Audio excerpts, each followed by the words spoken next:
All right. Welcome to Halitics. I'm Hal Ginsberg. So glad to be speaking to you. And it's just you and me today, which I love. I love speaking to Arlen. I thought we had a really good program yesterday. He was pleased with it, as was I. Hope you were too. But nothing to my way of thinking, at least from my perspective, beats just you and me. I hope you'll join me. 240-363-7190. I did flag at the end of yesterday's show we would talk about the obligations. This came from, by the way, an ethicist column, which I find somewhat intriguing in the New York Times, an ethicist column on a coworker whose disability makes life unpleasant for her colleagues. What is the business's obligation? What I posted in the New York Times chat did not go over well with some of the readers, so we'll go into that. I think it's instructive how we speak to each other, how we don't do a good job listening to what the other person is saying. This show, this program, Halitics, is all about you listening to me, but just as importantly, me listening to you. I think one of the most valuable traits that anyone can have, especially if they're in public office or they're a pundit, a columnist, somebody who hopefully has the ability, at least I'm hoping I have that ability, to shape public discourse, is to be able to empathize with others, hear their concerns, and reflect them in proposed solutions, proposed policies. That's what we try to do here at Halitics. Hope you'll join me. 240-363-7190. And to that end, I really wanted to address, to begin today's program, the conversation, and it often got heated, between Cenk Uygur from the Young Turks. He's not so young anymore, to be perfectly honest with you, and Brianna Joy Gray, one of my favorites, although she does have a tendency to go on a little bit too long with some of her questions. Of course, I probably have that same exact problem. All right, here we go. Let's get right into it, and I will be interrupting at various points, but they're talking about force the vote. Here we go. I wrote an article in Current Affairs that set all of this out contemporaneously, so you can go back and look, that it wasn't this idea that we were going to hold the vote and magically get Medicare for all. And to the extent that that was your presumption, Brianna, or your belief, I do think that is a real problem in communication on the left. That you guys wanted at the time. Name one other concession. At the time, don't make it up now. At the time, name one other thing you guys wanted. I invite you and the rest of the audience to go look at an article I wrote in Current Affairs magazine in November of 2020, in which I consulted with David Sirota and included a list of subsequent ancillary demands that he had written up in his own publication. And I linked to them and say that these are also important. The important thing is that we need to demand something in exchange for our votes. But we don't need to rehash that. Go ahead. I'll give you the last. No, I need to say one last thing, Brianna. I need to say one last thing. You guys make it sound like we're the ones who have animus. All right, so he wants to say, no, I don't have any animus. You saw him poking his finger. Name one thing that you all wanted besides just magically waving your fingers and getting Medicare for all. That is just a complete misrepresentation. I don't say Cenk is necessarily lying. I think he's fooled himself. He's deluded himself. No one ever said, oh, we're just going to get Medicare for all. It was actually called force the vote. The point was to require the Democratic Party to actually go on the record, every single representative to go on the record as to whether they believed in, whether they supported, whether they would, in fact, be willing in that moment to say, yes, we need Medicare for all in this country. We should have Medicare for all, which of course we should have. And it was a very popular idea. It would do wonders for our country in many, many respects. By the way, just to sort of digress a little bit, but saying on Medicare for all, Joe Biden calls himself a pro-labor president. He's constantly invoking his Joe from Scranton cred as a pro-labor president. Nothing would be, we talk about $15 minimum wage. I think $15 minimum wage across the board would be a good thing for labor, no question about it. It would free up unions from having to even start negotiating below 15 an hour. But there would be concerns. There are problems with $15 an hour too. Some businesses might not be able to afford it. They would lay off workers potentially, or just simply offshore operations, even if they could afford it and still make profits in this country, paying more than 15 or more. They might decide, hey, we'll make even more money if we go overseas, we go offshore. So I do ultimately believe we should have a 15 or higher dollar minimum wage, but it would have some clouds in that silver lining. There would be flies in that ointment. Not so with Medicare for All. Medicare for All relieves a huge burden from businesses and from labor. It would lead to more hiring and higher wages. So it would have been critical. It would have been awesome to get a vote on Medicare for All.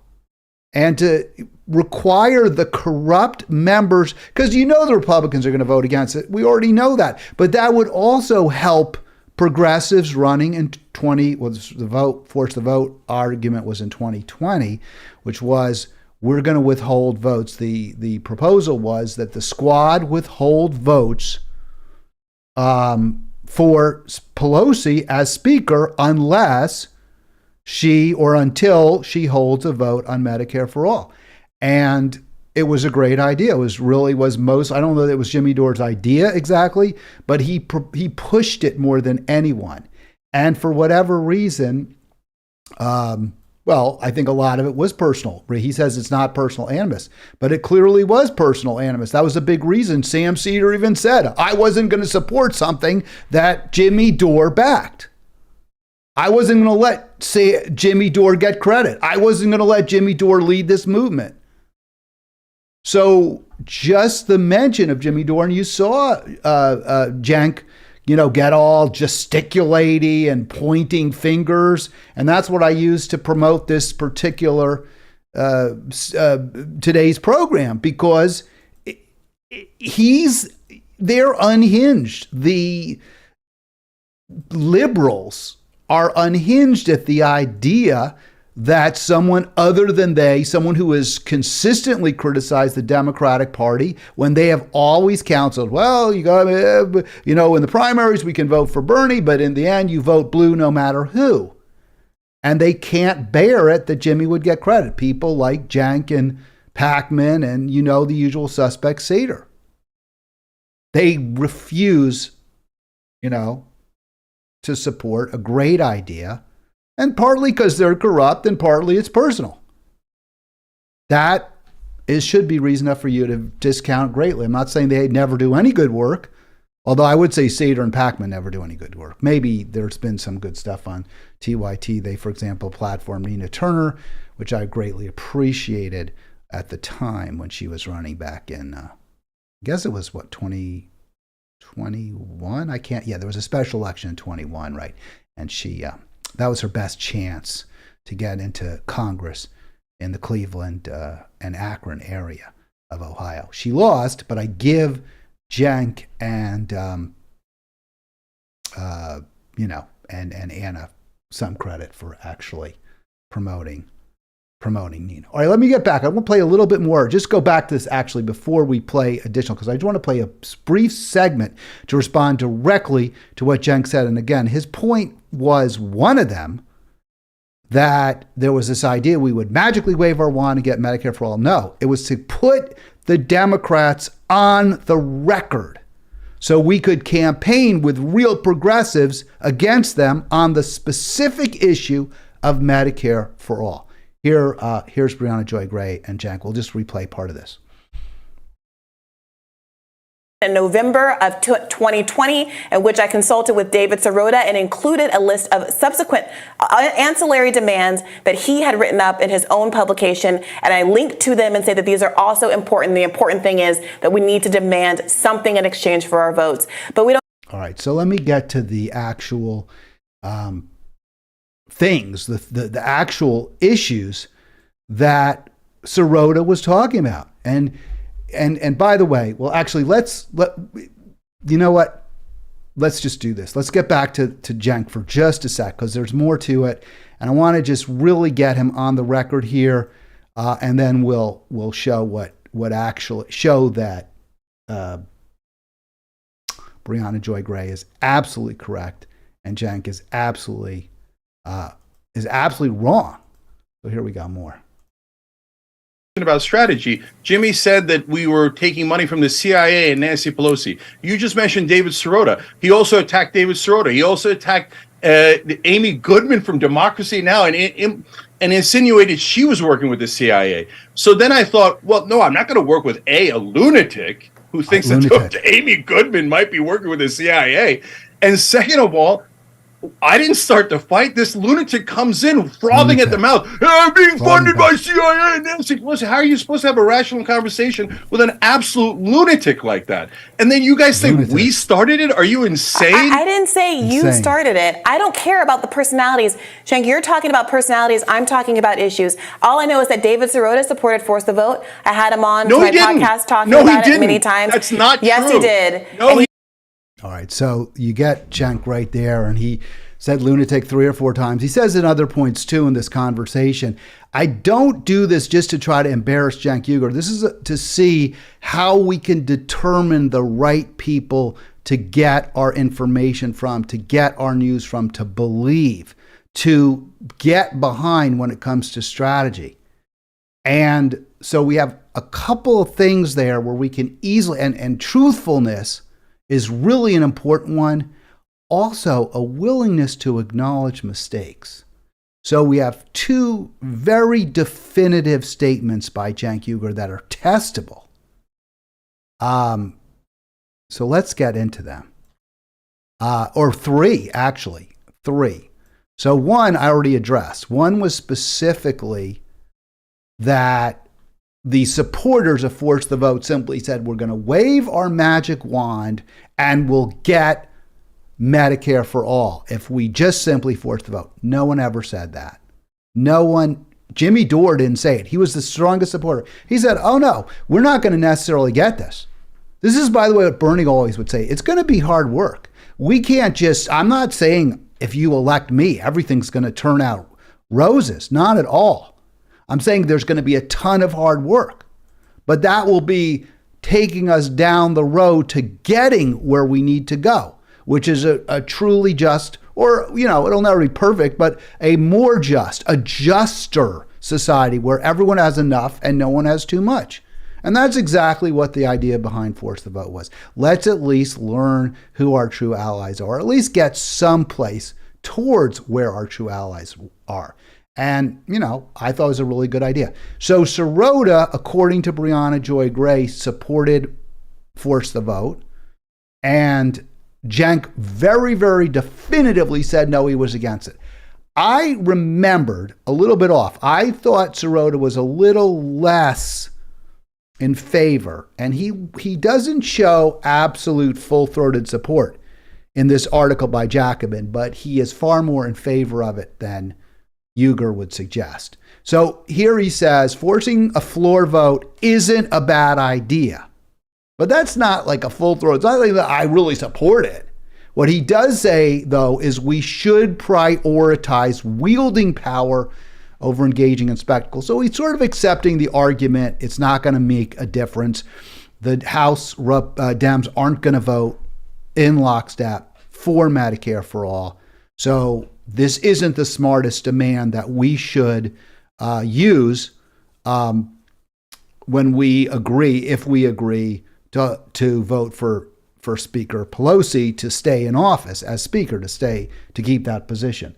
And instead, he gives some other ideas. But if you read the article a little more closely, certainly he doesn't show opposition to Medicare, to forcing the vote on Medicare for all, but he does give other options, does Sirota. And when you read it, you realize he absolutely, as Brianna Joy Gray said, and in direct contradiction to Cenk, Sirota supported Force the Vote. Here is what he suggests, And let me get that whole slide up for you. What Democrats should do. They could additionally. So he's saying, yeah, go ahead, require a vote. Tell Pelosi she has to schedule a vote on Medicare for all, or we're not going to vote for her to be Speaker of the House. There will be no Pelosi Speaker until she agrees to have a vote on Medicare for all. But Sirota goes further. He says even more. Here's some other, perhaps better options than just simply demanding a vote on Medicare for all. We could remove Richie Neal, the Medicare for all opponent who chairs the key committee, saying, look, on House Ways and Means, we're not going to get Medicare for all unless, actually, it's not Ways and Means. That was another opponent who ultimately came around from New Jersey. I forget the guy's name. I believe it was the Commerce Committee, may be wrong. Whatever it was, there was a key committee chairperson, there still is, Richie Neal from Western Massachusetts, who, was absolutely not going to support Medicare for all. This was a huge stumbling block. So Sirota's saying, let's get rid of Richie Neal. Now, I don't know that that's such a great benefit versus simply a floor vote. Richie Neal can bottle up Medicare for all as long as there's no floor vote. But once there's a floor vote, if the floor vote, he can prevent a floor vote. That's what he can do, unless Pelosi overrules him, which she would never do, unless she were faced with the prospect of not getting to be House Speaker again. But here are some other suggestions, conditions for Pelosi to get the vote of the squad. So remove Richie Neal. Schedule a vote on existing legislation to let states create single-payer healthcare systems. Well, I don't think that was a big ask because we already know that states can create single-payer healthcare systems. In fact, New York is right now working on this. That's not really a big deal. This was in the original Affordable Care Act. It provided that states. Now there might be a fight. There might be a fight about it, but in the end, again, not that heavy a lift. Schedule a vote on a resolution demanding Biden use executive authority to expand Medicare. Okay, I don't think it's a bad idea, but again, Biden wouldn't necessarily do it. The resolution demanding Biden use executive authority has no real force. Include provisions in year-end spending bills to create a presidential commission to craft a Medicare for all program. I think it's a good idea. Why not? And author a discharge petition to force a vote on Medicare for all. Okay, so that last one, 5, is exactly what Jimmy and other supporters of Medicare for all were calling for. But certainly there were other asks than what Cenk said.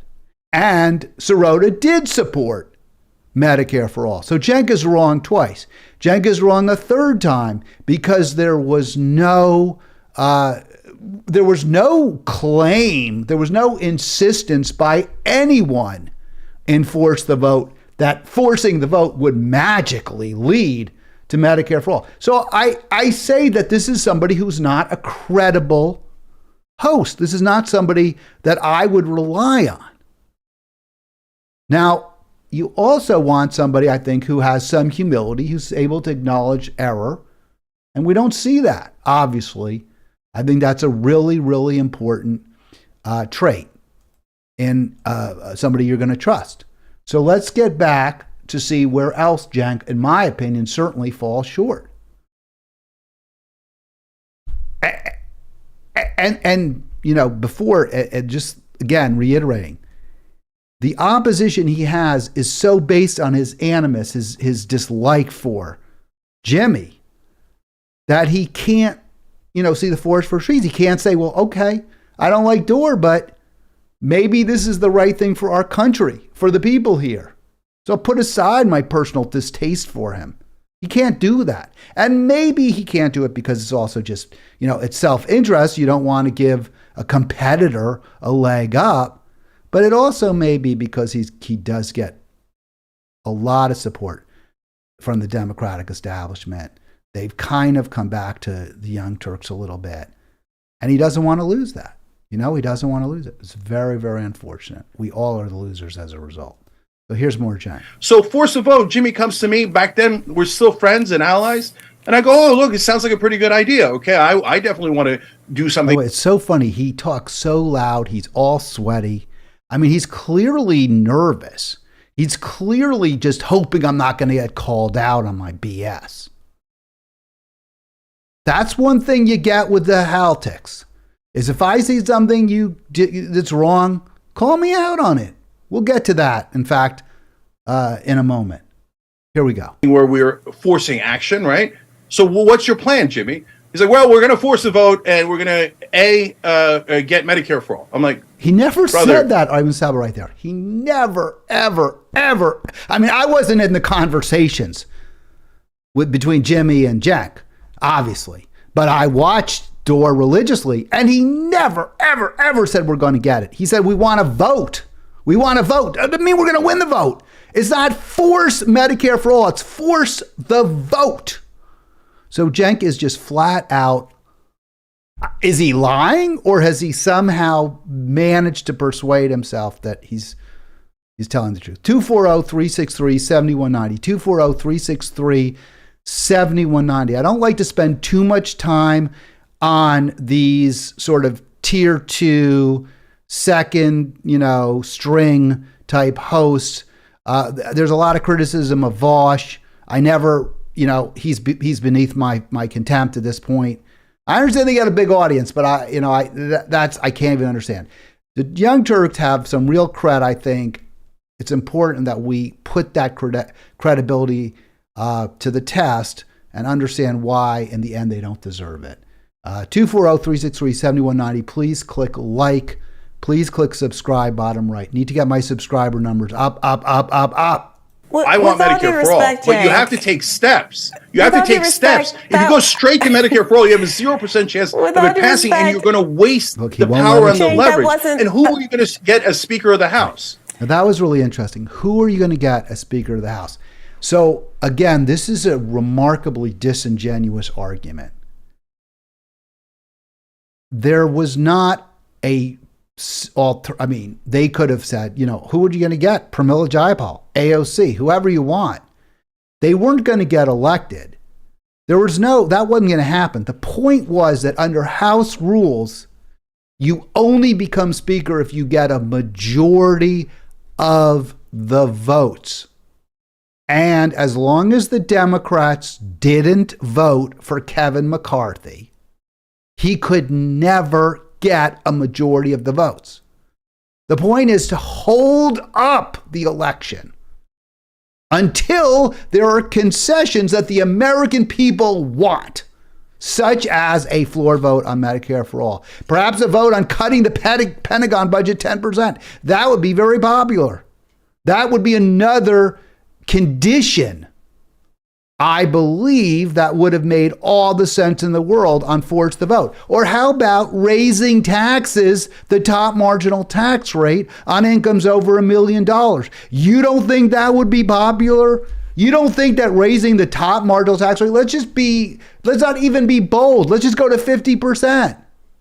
You make over $1 million a year. Every dollar over $1 million, you pay 50 cents to the federal government. You don't think that would be popular? How many of you watching me make $1 million a year? I would dare say almost none. And yet there are many Americans who do. Many, meaning maybe 0.001%. But when you add them up and you add up the millions and tens of millions, Mary Barra, who's fighting tooth and nail against a GM demand by the labor, UAW demands, she makes, my wife was telling me yesterday, 30 plus million a year. You don't think the American people would love to see her pay of that? Let's say she makes 31 million. So she keeps the first million, she keeps 80% or something like that, 70%. She keeps the first million, she keeps 700,000 of it, something like that. Then after that, for the next 30 million, she keeps 15 million. You don't think the American people would support that? Of course we would. It wouldn't even be, there would be no doubt. Now, Nancy Pelosi wouldn't like it because she's often taken home far more than $1 million, she and her husband, with their tax, with their stock options and their insider trading. I think that would be about the most popular legislation you could possibly force, the most popular vote you could force with the American people. And no one, Kevin McCarthy ain't becoming speaker because he would need a majority of votes cast. As long as the Democrats vote for somebody other than McCarthy, he doesn't become speaker. So Cenk is just flat out lying to you there. Flat out. If look, there's really no more to be said. This is not a reliable person. This is not somebody who's on your side. All right. Now, one of the important credentials I think you should have for hosts, if you're going to watch, because you only have a limited amount of time to watch videos, very limited. So I think another important factor, we all get things wrong, is a little bit of humility, a little bit of willingness to recognize when you make a mistake and frankly, acknowledge it or acknowledge your weaknesses anyway. So I had a moment yesterday where I was like, I didn't really think of that. Why? Why didn't I think of what Arlen said to me? What was my block? Why didn't it come to my attention? Why did I kind of elide it? And this was when Trump, and I'm going to play the video again. This was where Trump was telling, I forgot the name of the new Meet the Press host. I thought she did a good job, but I can't remember her name. That the Republicans should fight McCarthy on raising the budget deficit, and they should be willing to shut down the government on raising it. And Arlen said, let me play the clip, because I thought this clip made Trump look pretty good. And then Arlen responded, I still think it makes him look good, but there's a very important piece to it that I missed, that Arlen caught, but let me play it first. So here we go. Do you think Republican hardliners should abandon their threat to shut down the government over their spending priorities now that there is this impeachment? No, I think if they don't get a fair deal, we have to save our country. We have $35 trillion in debt. We have to save our country. So you would shut down the government? You'd support that? I'd shut down the government if they can't make an appropriate deal. Absolutely. All right. So I thought Trump looked pretty strong in that clip. And I said that. And I stand by it. But Arlen made the outstanding point in response. Well, Trump's built an enormous deficit. He added more to the budget debt. He added more to the total debt in 4 years than any other president ever did in 4 years. And frankly, only one other president added more to the total debt, the total amount we owe, in 8 years in their entire presidency, and that was Barack Obama. But Barack Obama didn't nearly add in either his first or second term as much as Trump did. So I was like, wait, you know what? It didn't really occur to me to think about that. So Trump is remarkably hypocritical, is the bottom line. And that's it. Now, again, I don't know how much his listeners, the viewers are going to, his supporters are going to care. But the fact is that when Trump says, I'd shut down the government because we have to do something about the debt, he's an incredible hypocritical, because here during his presidency, his tax cuts made the debt surge. And there's some other factors too, but the pandemic, which to some degree you can blame him for, because he didn't react to it very well. He oversaw the third biggest deficit increase of any president. So I guess what they're saying is Obama and George W. Bush in their presidencies, both 8 years, added more than Trump in 4. But of course, Trump was only president for half as long. So I didn't really think of that. I didn't really go to that. Well, what a liar, or at least a hypocrite he is at if you want to spin it, he's not really lying there.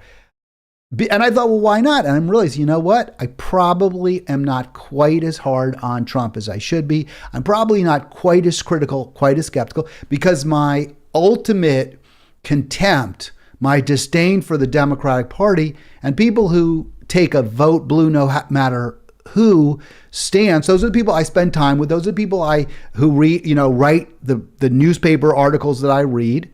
I'm so mad at them that I've got to believe, that even when they talk about how bad Trump is, there's a lot of exaggeration. There is exaggeration. But that said, Trump is really bad. Tax cuts for the wealthy are the worst thing you can do in the economy. He did some things that, I support, like the tariffs, but they weren't implemented particularly, what's the word I'm looking for? Efficiently, for sure, not effectively, not strategically. So, I have to acknowledge that I haven't always been as willing, or let me put it differently. I've probably given Trump the benefit of the doubt on a few occasions more than I should, and that's because of my utter disdain for the Democrats. That said, I got to keep an eye on that. I got to watch that. So I am willing, and that's an example of me being willing to look at myself, look squarely, and say, okay, I made a mistake, or I haven't been as fully on top of this issue as I should be. That is Trump's hypocrisy, his dishonesty, and I get he's really dishonest.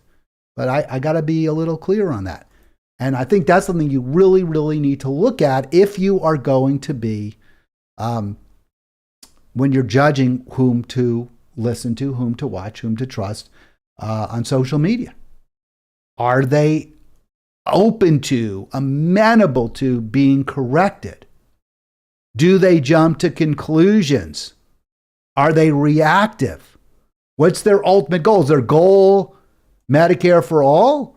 Or is their goal not to have anything to do with Jimmy Dore?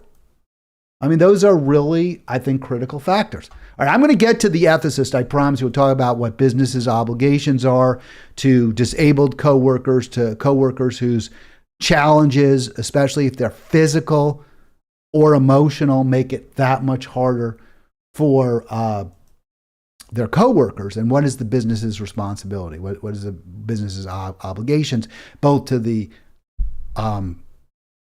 challenged coworker and to their colleagues? But before we get to that, I do want to talk about areas where I think the Democrats are just so, wrong, and they're wrong not because I think they're stupid, not wrong because they don't get this, but because they're corrupt, because they'd rather be wrong than actually promote, fight for, and implement true economic justice. And you see that with Cenk too. You see that with Force the Vote.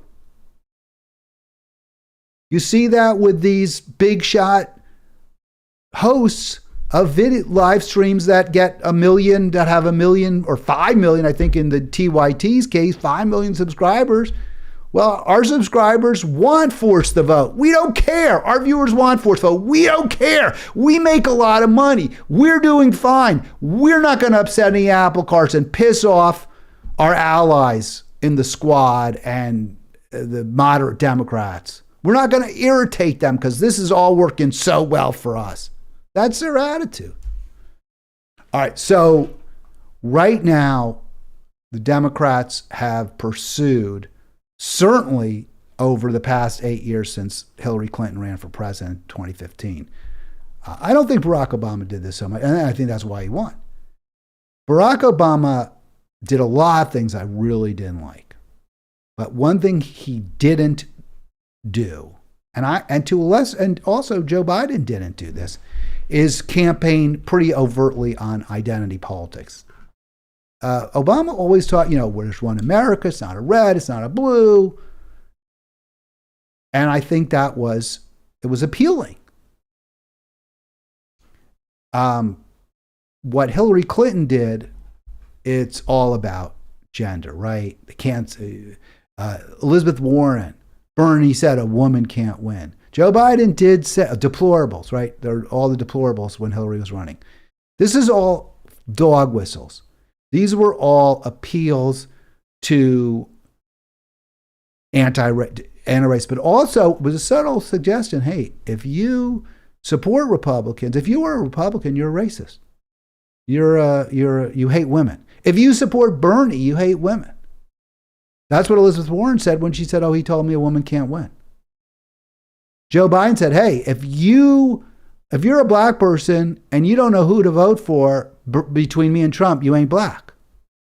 So these are all overt, solely based on identity politics, group identity, innate identity. There's no other consideration, according to the Democrats. Not economics, not education, not secure retirement, culture, health care. Those aren't relevant.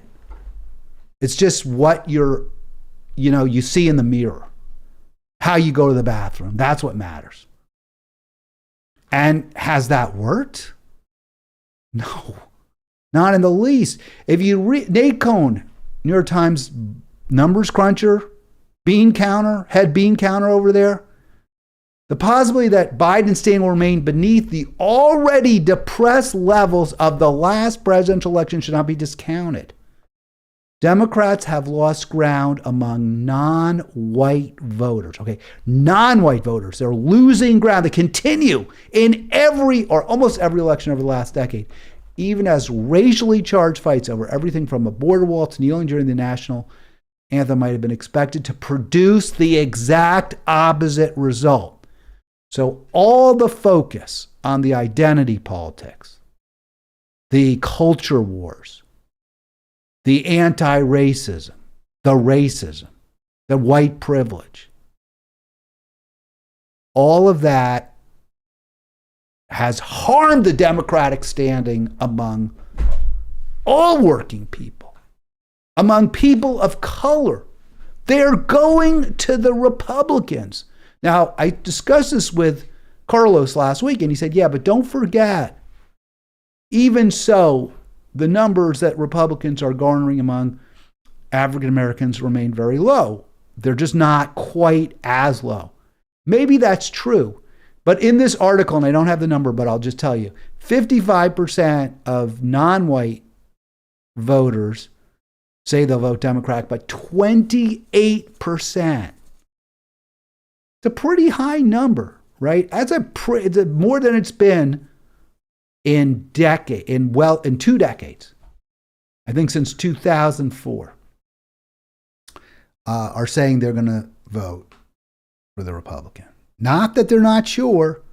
28%, pretty amazing. They'll vote for Trump, despite the deplorables, despite all of that.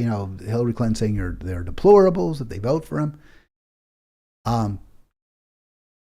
That's what happens when you only focus on identity politics, when you don't talk about, or you only try to appeal to people on identity politics ground, and you betray labor. Remember, so Biden's supposed to be the labor president, said he would veto Medicare for all. That's the best thing you could possibly do for labor, is guarantee. Also, it would really help with the offshoring. Because a big reason that businesses move offshore, not just the higher wages here, but also the cost of healthcare is so high. Well, they wouldn't have to pay it anymore. That's it. You don't have to pay it. So, of course, that would be a huge benefit. So Democrats focus on identity politics. They exclude economics or very little discussion of it in their campaigning, and they have to know it's not a good strategy to win elections. But they don't care. They don't care enough to change. They're willing to lose elections because it's in their own personal selfish interest to lose to Trump rather than to lose to Bernie. It's in their own selfish interest not to allow any oxygen to a true left wing movement within the party. And that's why we must look out elsewhere. And the place to look is Dr. Cornel West. And if we don't do that, then we really will see fascism. And I'm not saying Biden isn't a proto-fascist, but yeah, Trump's worse in that area. And yet, even many, many millions of voters of color are looking to vote for Trump because he does talk about economics. He does talk about trade. He does talk about the budget deficit. He may not be good on those issues, but he discusses it. He claims he'll be good. So that's an area where the Democrats are just hopeless, useless, and shooting themselves in the foot because the establishment would prefer to lose to Trump than to lose to Bernie. Here's another area, and I was really, this was something that I was just arguing with Arlen yesterday or discussing, and I pointed out that one of the areas where Democrats are losing is on the Ukraine war, and that most Americans oppose it. Arlen disputed that fact. Now, when I said it, I did not have this poll in mind. I knew I had read somewhere that Americans opposed more U.S. aid to Ukraine, but I didn't remember where. When Arlen challenged me, I quickly Googled and found this recent poll, August 9th. I don't think there's anything newer. If I'm wrong, please share it. If there's a poll that says Americans now support more U.S. aid for Ukraine, I'd like to see it. But I thought it was so instructive that Arlen was so certain that Americans do support the war and do support aid. And it's because it's not just the partisan bubble we live in, it's also the media bubble. The newspapers that I think most of us, including myself, find more credible, like the New York Times, like the Washington Post, are cheerleading this war. The Democrats that we either voted for grudgingly or eagerly or didn't vote for but didn't vote against because their opponent we thought was even worse, the people like, I would say Jamie Raskin, where I am, or Jimmy Panetta in Monterey, they're all in favor of this war, right? They all vote for Hakeem Jeffries, who's a pro-war House Minority Leader. So they've created this group idea that Americans support this wonderful war.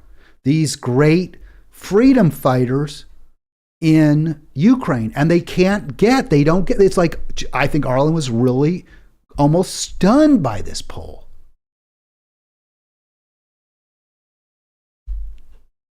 The Democrats are going against the American people here, just as they are when they focus almost exclusively or exclusively on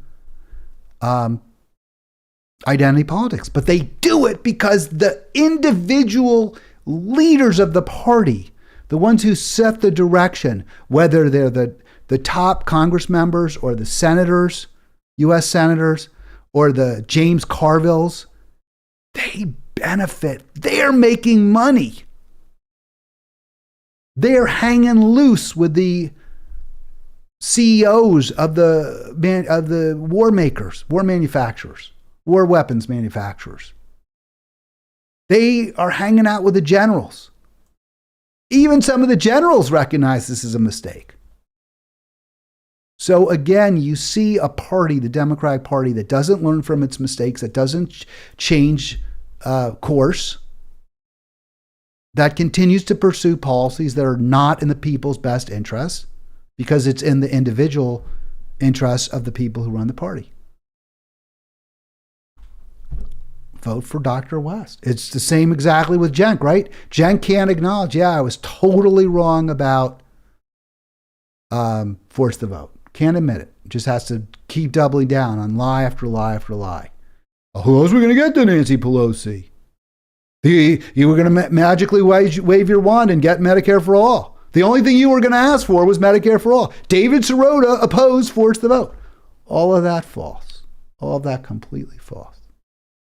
All right, 1245, 240-363-7190 if you want to join me. So let me get into this final. It's kind of a little bit, I guess, disgusting, but I really found this story very instructive, and I think we have to get it. So this is from The Ethicist. I don't know if you read the New York Times, you have to subscribe. So here you can see what without having to subscribe, because I'll just share with you some of the relevant. I know maybe they'll sue me and say I'm not allowed to do this because they have a copyright. I don't know, but whatever. So from the New York Times, it's sort of like an advice column. Like, what's the right answer? What's the moral solution here? I have a coworker with a rare degenerative neurological disorder. For a decade, her decline was slow. But in the past 5 years, she's experienced a more rapid deterioration, both cognitive and physical capabilities. She's now struggling with her work in almost every way. Now, if I'm her boss, if I'm the owner of the company, if I'm the manager, I can't have that, right? I can't. Maybe she was great in the past. I can't have somebody draw on a salary every 15 days who can't do their work. And yet this company is making every accommodation possible. Deadlines are extended, errors forgiven, and excuses entertained. We are a small company with limited employees, but because of her mostly pleasant demeanor and length of service, we have all tried to pitch in over the years and help in different ways. All right, that's very nice, right? It all sounds really good. They're putting their own, the workers, this is the coworker wrote, the employees are putting their own future in jeopardy, obviously. The company's not as profitable as it might be. They're not in as good a position to give raises, to grow, to promote people within. This is not a viable situation. And I understand companies have to make accommodations and all that. And as long as you're able to do your work with accommodations, I don't think that's fair to the company. I just don't. I don't think it's fair to the workers. And I understand they're doing it voluntarily. I don't think it's right. There needs to be another solution. And I think the solution here would be you have to let her go. So we'll get to that more in a little bit. But I cannot see how, well, I was going to, reading about, the great Yankees manager, Casey Stengel. One of the reasons for his success, at least many have concluded, was that he did not keep players on the payroll when they were no longer performing. And he would just fire them. He would just cut them, trade them. It didn't matter. And he said the reason he did that was because he had, he felt bad for the players. He wasn't happy to let them go. But like Phil Rizzuto is a good example of that. As soon as Phil was not able to turn on the double play, flip the ball to second with that precision that he was known for, he was gone. And this was only a few years after he won the MVP. And the Yankees won 5 World Series in a row, including after they cut Rizzuto. So he said, Casey, I owe it to every player out there to put the best possible team on the field, the team with the most chance to win every single day, period. It's not just that it's not fair. It's not fair to the other players if I keep a player on who's not good enough. And that's what I say in this situation. 240-363-7190. If somebody is struggling with their work in every way, can't meet deadlines, makes errors, and their coworkers have to make up for her, that doesn't work. So let's get to a little more. So here's some other issues. Now, she's confined to her office. She only leaves it to go to the bathroom, and urinary and fecal incontinence are an issue. So that adds, obviously, to an unpleasant workplace environment with nearly daily accents. And her surroundings need to be cleaned up and clear herself. That is not a friendly workplace. That is not a pleasant workplace. That's not a workplace where people are going to want to go. That is not acceptable. The individual really should not be working there. I don't really think this is, even to be perfectly honest with you, I don't think you would think this is particularly controversial, my position. This is not somebody who should be in that environment, period. And This is what I posted for the New York Times. Because the solution that was offered, well, maybe she could work from home, maybe this, maybe there's other accommodations that could be made, and maybe not. Maybe she can't do it anymore, at least not in that environment. So I didn't think it was so, I thought it was a pretty mealy-mouthed, unsatisfying answer. Let me put it that way. And I want it to be real clear. And also, because I do present a lot of times sort of views that I think people might find counterintuitive, because I certainly identify as progressive. And my views, at least when it comes to certain matters, aren't always what are considered to be progressive. So here is what I posted for the New York Times, and you can see the little Halitics in the bottom, top left, by the way. And also, I do want you to like and subscribe. So please click bottom right, subscribe, please like. So I wrote, I don't believe in requiring businesses to forego profits in order to accommodate disabled workers. I don't. That's unfair to the shareholders and could even lead to all workers losing their jobs. I don't see how there's an argument there. It's up to us as a society. Now, I address the needs of the individual right here. It says up to us as a society through our government to guarantee all a secure, dignified life and guaranteed health care. Businesses should be free without compunction or possible lawsuit to discharge incontinent employees. Now, I want to make a point about this. If they're not free, right? If you have to keep somebody on when they get a disability that makes it unpleasant to be around them, results in their poor performance, if you can't just say, you're gone, goodbye, see ya, thank you. If you can't do that, aren't you going to be a lot less reluctant to hire somebody who might have health problems in the future? Of course you are. Of course, because you're going to say, Jesus, this person looks great on paper, but they're shaky. They got some physical issues. I know they can do an outstanding job today and tomorrow, but what about next week and next year? Am I going to be on the hook with some sort of disabled person and have to make all sorts of expensive accommodations while they don't even perform at the level I need them to? That is exactly what employers think. That's how I know I was an employer. That's how they think. And of course, it's understandable. So I say, I recognize the needs of the individual. We all have to guarantee everyone a secure, dignified life and guaranteed health care. But when you're in the business of trying to make widgets and somebody isn't making widgets fast enough, well, I'm sorry, thank you. I don't see how this is in any way, frankly, even, and I know it's controversial. Let me show you something else, because I was kind of interested in this. I don't know if you all read this stuff or whatever, but so I was interested in how people would respond. And as you can see, the ratio I got was very, very good here. So ratio is where you have a lot more likes than replies. Now, some replies can be positive, but here I got 30 recommends, which is a good number for the New York Times. I was surprised. Sometimes you get in the hundreds, this one, 30. It wasn't that well read an article, The Ethicist. It's not as, like a front page article. You might get more recommends. And then only 2 replies.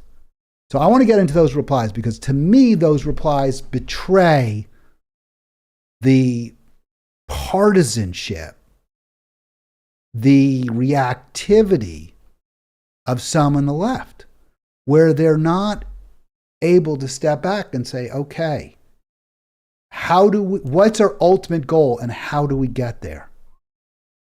So I always say my ultimate goal is everyone has enough, no one has too much. And then if that's the ultimate, but within that ambit is yes, we all have, to the extent we can do it, we can be contributors, meaningful, remunerative work that has a future where we can move up the ladder. That's really important. And we're not abused and we're not mistreated. That's very important. That's part of everyone has enough and no one has too much. So let's look at what the responses were and see whether the people who responded were paying attention to what I said, or maybe you think they were and you disagree with what I wrote. But Here's what Justice for America wrote. And I was like, okay. What a despicable perspective. People are not disposable and shareholders are not more important than employees. Okay, so let's respond to that. I said it's up to us as a society to make sure that everyone has health care, everyone has a secure retirement. I cannot see that as being despicable. I do not understand how anyone could call that despicable. But to be fair to Justice for America, the abyss, not the abyss, the abyss. An abyss is the head of an abbey, right? A female head of an abbey. The male head is the abbot, female is the abbess. So it's not the abyss, it's the abyss. So the abyss writes, people are not disposable and shareholders are not more important than employees. So that's a response to where I said shareholders would have to forego profits.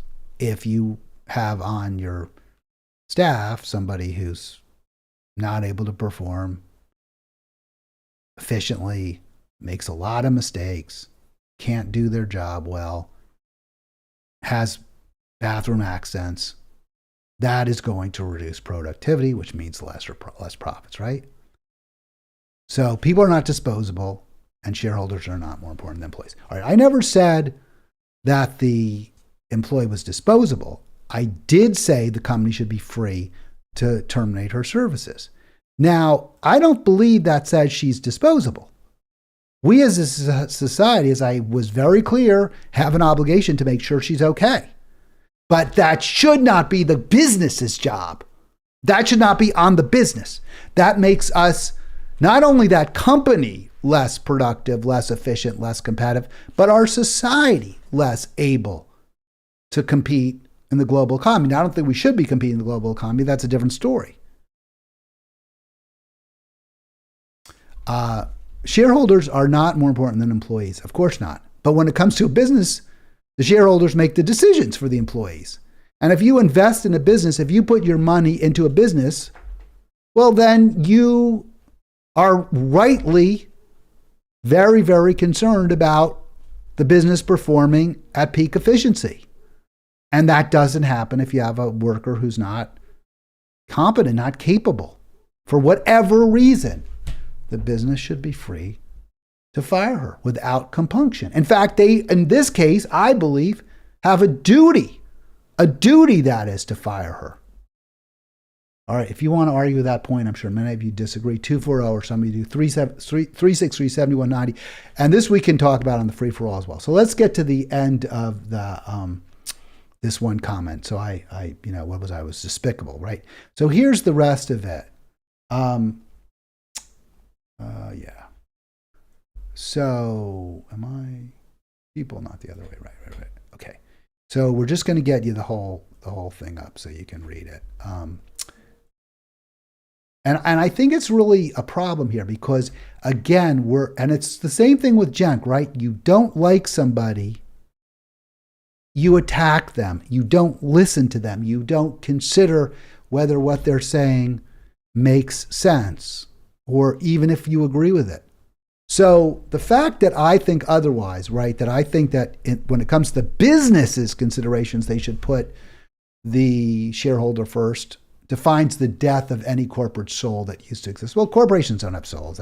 And they shouldn't be people. They're not people. Corporations exist for the people, not the other way around. Agreed.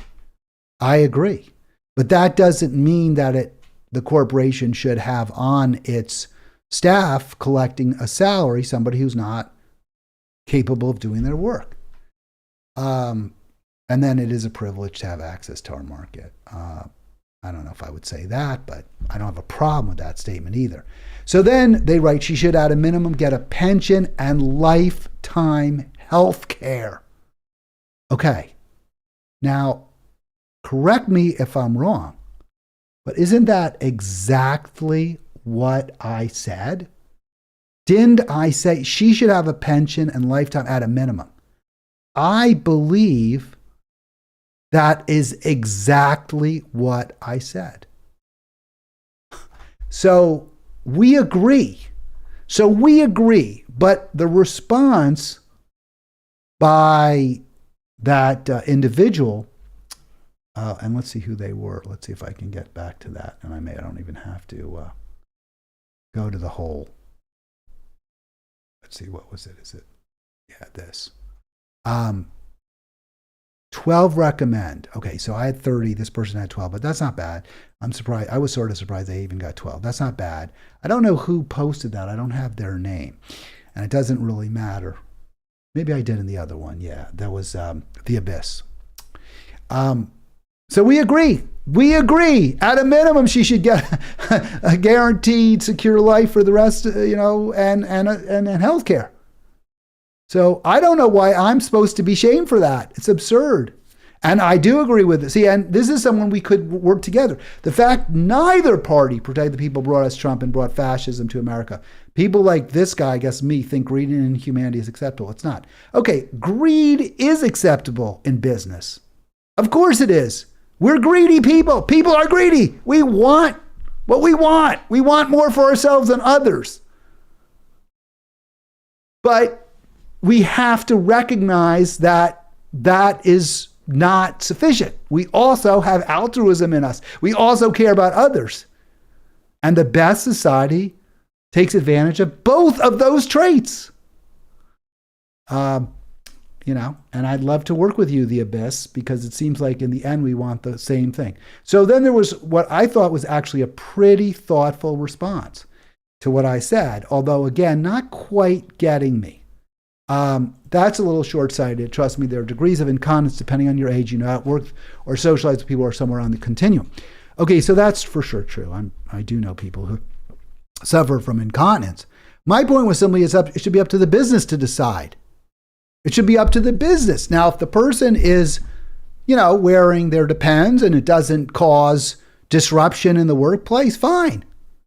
They can just quietly, relieve themselves and then quickly get to the bathroom so that they don't disturb people around them. Fine. That's fine. But the business in that case would keep them. As long as they're performing, the business is going to let them go. But if the business feels that they're a problem, it should be the business gets to decide.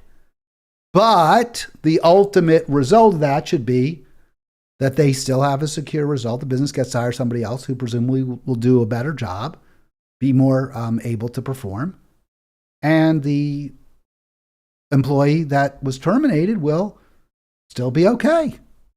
That's what we need to strive for. All right, we're at the end. I've gone a little over. I thought these were really important topics I wanted to get to. I think they're relevant. I think we need to focus on all of this in terms of the broader picture. Who we trust, why we trust them, when we'll stop trusting them, and what is our ultimate goal as a society. All right, I'll be back tomorrow.